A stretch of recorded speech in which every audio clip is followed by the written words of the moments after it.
Welcome to our Devos, where we are challenging you to think about how to be generous, not just financially. So many times do we limit ourselves because we think that the only way that we can be generous with those around us is by giving financially. That's just not the case. So there's some practical things that we can do right now for the people in our lives that God has placed there to become more generous with them. Yesterday, I talked about speaking well to someone, saying good things and encouraging people around you that are believers, and God using that encouragement. Well, today I want to go in a different direction. Speak well of someone. Not to them, speak well of them.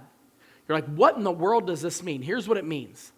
I don't know about you, but it's real easy when you're with other people that you're close to find yourself getting caught up talking about other people. You know, I can't believe this person said this. Oh, I can't believe this happened. I can't believe they did that. And you start going down a negative road. Isn't it real easy to get negative? I'm going to give you a challenge. I want you to be caught saying something good about someone. I want you to be a person that when you are talking about someone, you're saying nice things. I was at a writers thing not too long ago, and there was a group of writers that were together, Christian writers that we were all kind of palling around.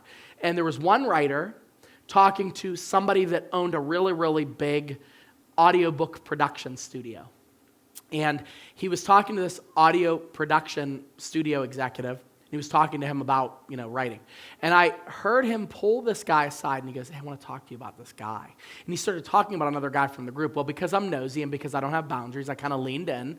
I'm like, what's he saying? He's kind of pulling it away.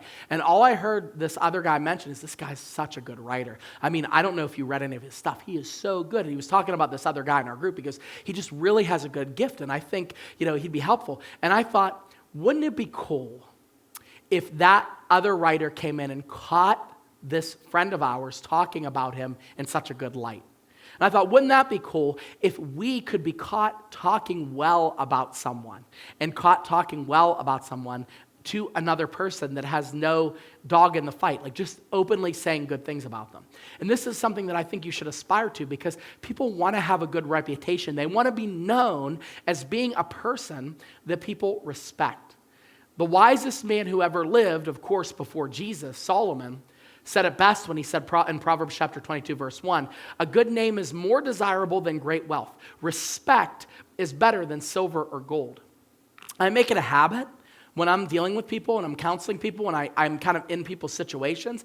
If you tell me something good about that person, I'm going to tell them. I'm going to say, hey, did you know what John said about you? Do you have any idea what Melissa said about you? Like, she really, really thinks you're good at X, Y, and Z. And you could see when people hear that others think that way of them, their demeanor changes.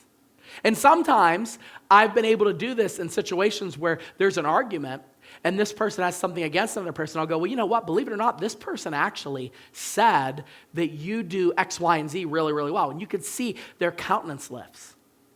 What if we used our words as a way to filter the kindness of others to that person? What if we were caught by somebody else saying something good about them? How cool would that be? It's a great way to really examine our relationships and enhance them, but it's also a great way to be generous.